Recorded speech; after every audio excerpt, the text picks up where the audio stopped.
Imagine a place where the sea is a tapestry of turquoise and sapphire, dotted with hundreds of emerald islands cloaked in ancient rainforest. This is Raja Ampat, an archipelago in the far eastern reaches of Indonesia. It is a world seemingly untouched by time, where the rhythm of life is dictated by the sun and the tides. For centuries, its remote location has shielded it from the relentless march of modern development, preserving it as a sanctuary of breathtaking natural beauty. Here, the boundary between land and sea blurs, creating a mosaic of ecosystems so rich and vibrant that it feels like stepping into a living, breathing painting. It is more than just a beautiful location. It is a testament to the planet's extraordinary power to create and sustain life in its most dazzling forms. This is not just a haven for wildlife, it is a home for people whose culture and existence are deeply woven into the fabric of this remarkable environment. The local communities have lived in harmony with the sea for generations, their traditions and livelihoods built upon the abundance that the ocean provides. They are the guardians of this paradise. Their knowledge of the reefs, the forests, and the changing seasons passed down through stories and daily practice. For them, Raja Ampat is not a destination to be visited, but the very center of their universe. It provides them with food, with purpose, and with a profound sense of identity that is inseparable from the islands themselves. The health of the environment is the health of their community. Beyond its local significance, Raja Ampat holds a special place in the hearts of people all over the world. It has become a symbol of what we stand to lose in an age of environmental decline. Divers, scientists, and nature lovers are drawn here from every corner of the globe, not just to witness its beauty, but to study and understand its incredible biodiversity. They come to see the vibrant coral gardens and the swirling schools of fish, experiencing a connection to the natural world that is increasingly rare. This global attention has helped to protect the area, turning it into a beacon of hope for marine conservation and a reminder of the wild, untamed beauty that still exists on our planet.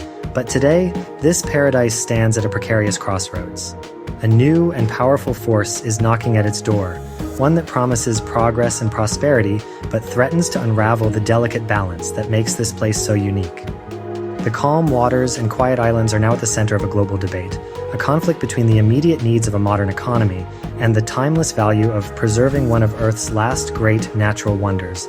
The future of Raja Ampat is no longer certain, and the choices made in the coming years will determine whether this extraordinary sanctuary will endure for generations to come or become a memory of a paradise lost. The Indonesian government sees a different kind of treasure buried beneath the green islands of Raja Ampat. This treasure is not coral or fish, but a silvery white metal called nickel. Officials in Jakarta look at the global landscape and see a world undergoing a massive transformation. Countries everywhere are shifting away from fossil fuels and embracing a future powered by electricity. This new era requires millions of batteries for electric cars, smartphones, and energy storage systems. And the key ingredient for many of these powerful batteries is nickel. Indonesia happens to be the world's largest producer of this vital metal, giving it a unique opportunity to become a major player in the global green economy. From this perspective, allowing mining in places like Raja Ampat is a matter of national importance. The government argues that harnessing this resource is essential for driving economic growth and creating a more prosperous future for its people. They point to the need for jobs, not just in the mines themselves, but in the processing plants and support industries that will emerge. This development, they say, will bring new roads, schools, and healthcare facilities to remote regions that have long been underserved. For a developing nation with ambitious goals, the promise of a thriving nickel industry represents a clear path toward national development and a stronger standing on the world stage. The push for nickel is part of a grander strategy. Indonesia does not want to simply dig up its raw materials and sell them to other countries. It aims to build a complete supply chain from the mine to the final product. The vision is to have Indonesian factories producing the nickel ore, refining it, and then manufacturing the batteries that will power the world's electric vehicles. This downstream integration, as it is called, would capture far more value and create higher-skilled, better-paying jobs for its citizens. Officials like Energy Minister Bahlil Lahadalia see this as a historic chance to transform the nation's economy and secure its place as a leader in the technology of the future. This vision, however, requires making difficult choices. To meet the soaring global demand and realize its economic ambitions, the government must open up new areas for exploration and extraction. The islands of Raja Ampat, with their rich nickel deposits, have become a focal point of this national strategy. Officials believe that with careful regulation and modern technology, the economic benefits of mining can be achieved without causing unacceptable harm to the environment.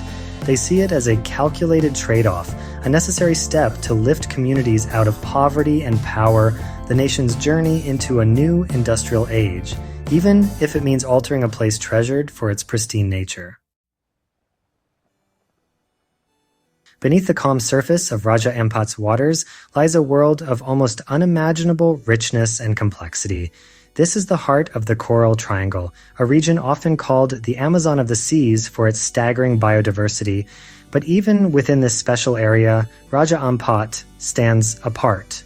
It is a biological superpower, a living library of marine evolution.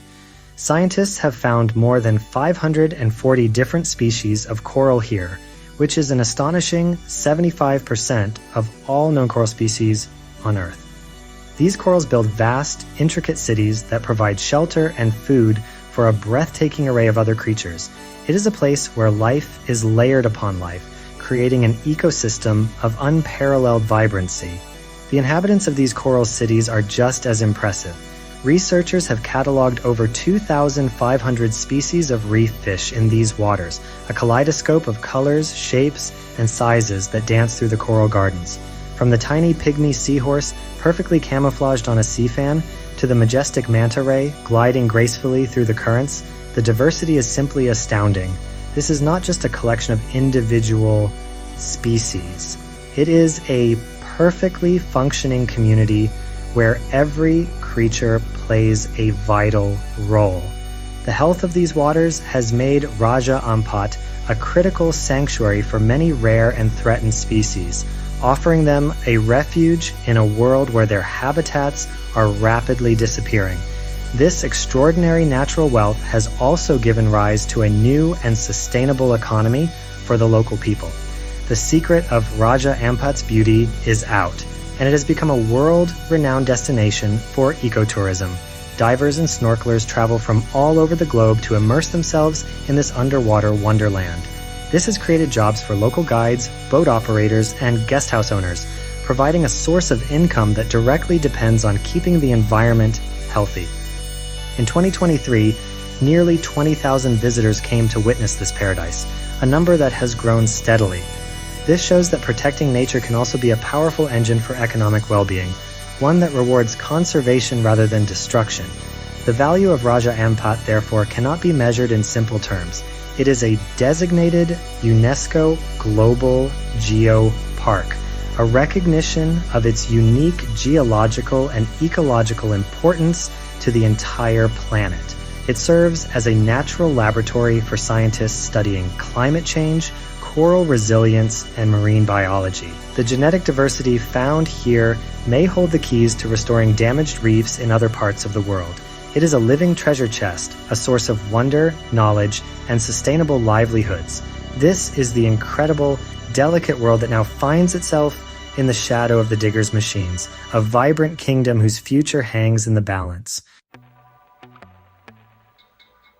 The push for nickel in Raja Ampat is not a distant threat. It is a reality that has already begun.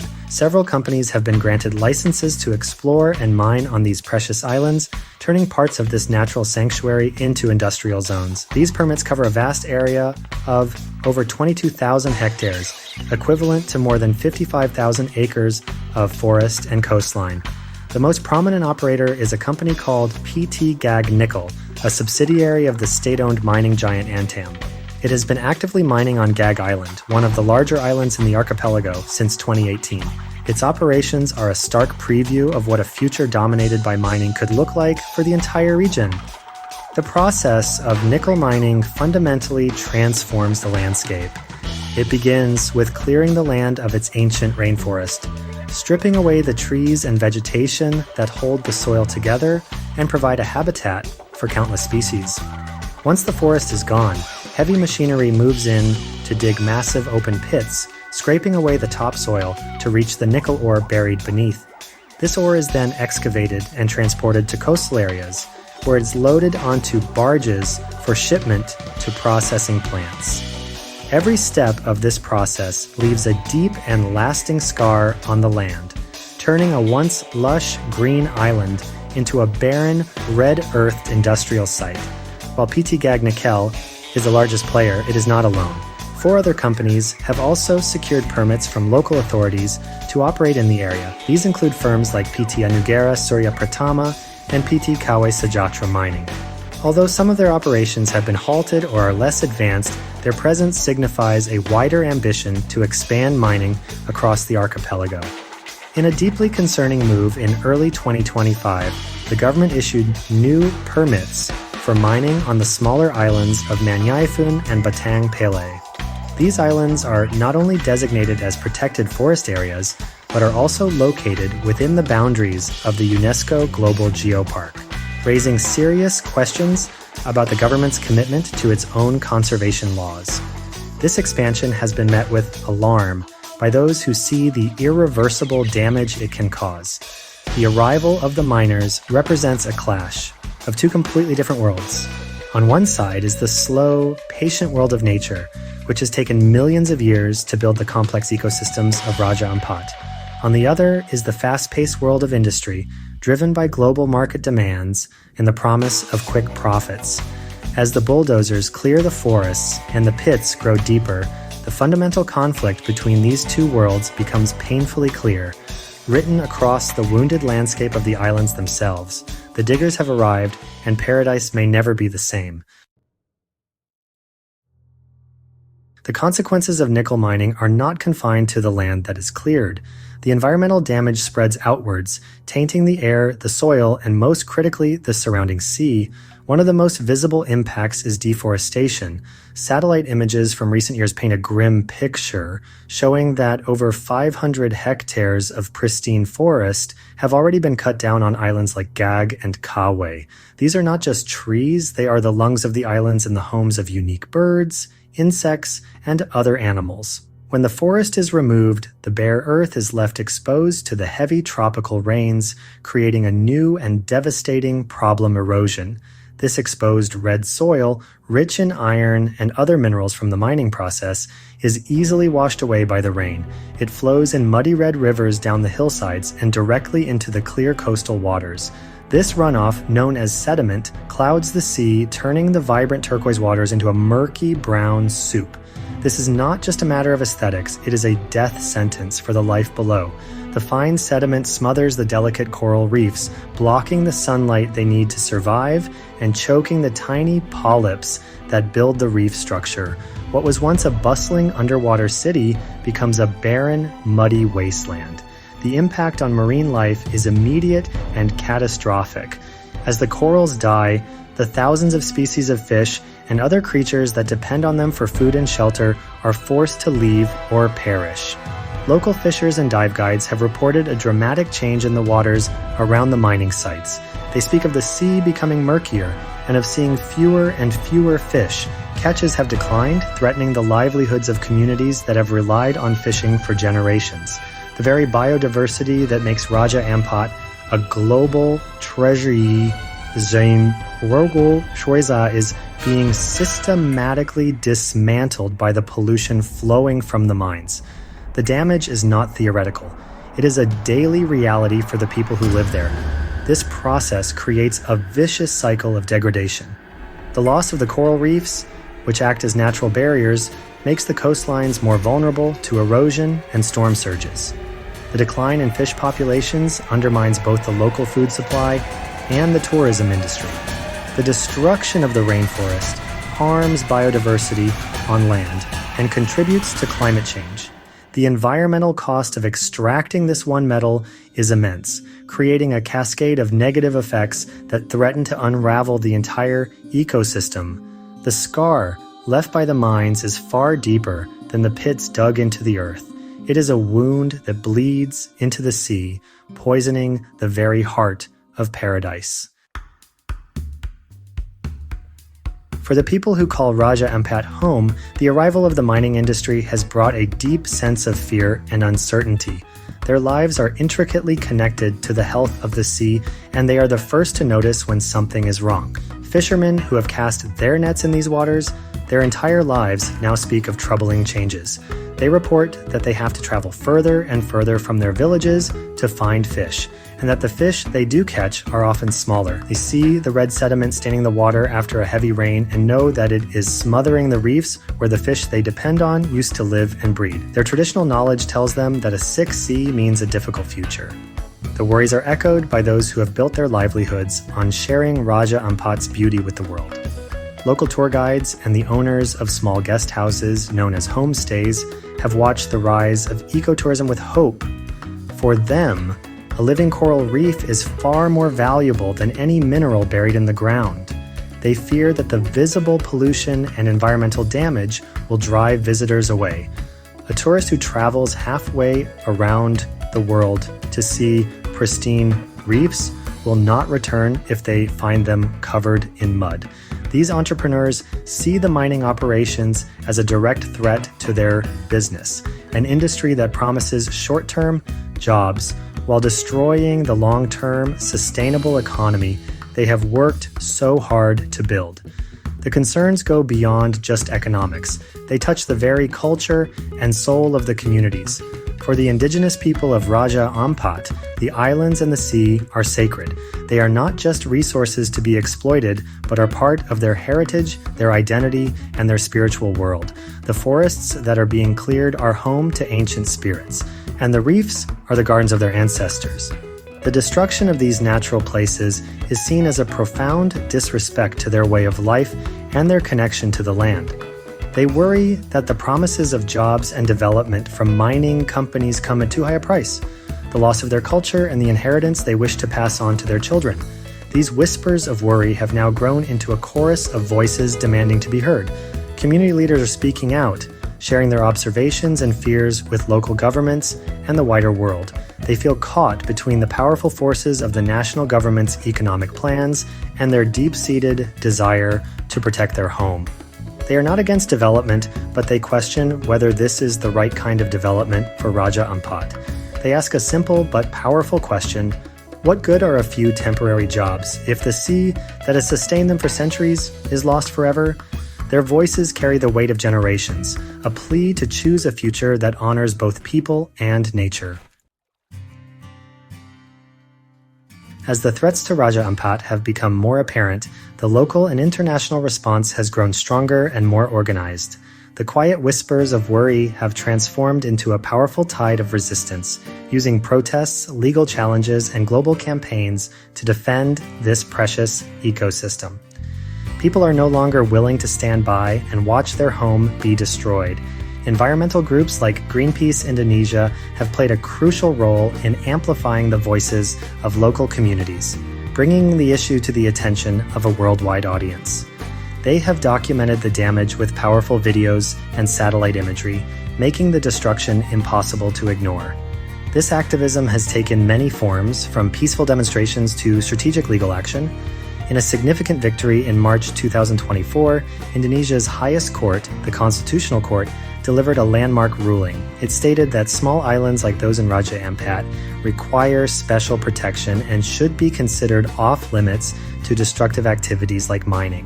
This ruling provided a powerful legal foundation for opponents of the mining operations, arguing that the permits issued in Raja Ampat are a violation of the country's own constitutional principles. It was a clear signal that the fight to protect these islands had strong legal and moral backing. The resistance reached a new level of visibility in June 2025. On June 3rd, as industry leaders gathered in Jakarta for the Indonesia Critical Minerals Conference, they were met by a vocal protest. Activists from Greenpeace, alongside young people from West Papua, unfurled banners asking difficult questions like, "What's the true cost of your nickel?" Their goal was to confront the investors and policymakers directly, forcing them to acknowledge the environmental and social price of their economic ambitions. This bold action, combined with a viral online video campaign that reached millions, put immense pressure on the government and the companies involved, shining a global spotlight on the conflict in Raja Ampat. This growing movement is a testament to the power of collective action. It brings together local fishermen, indigenous leaders, tourism operators, national environmental organizations, and concerned citizens from around the world. They are united by a shared belief that some places are too special to be sacrificed for industrial development. Their fight is not just about protecting one group of islands. It is part of a larger, global struggle to redefine what progress means. They are making the case that a healthy planet is the foundation of a healthy economy, and that the long-term well-being of future generations must take priority over the short-term profits of a few.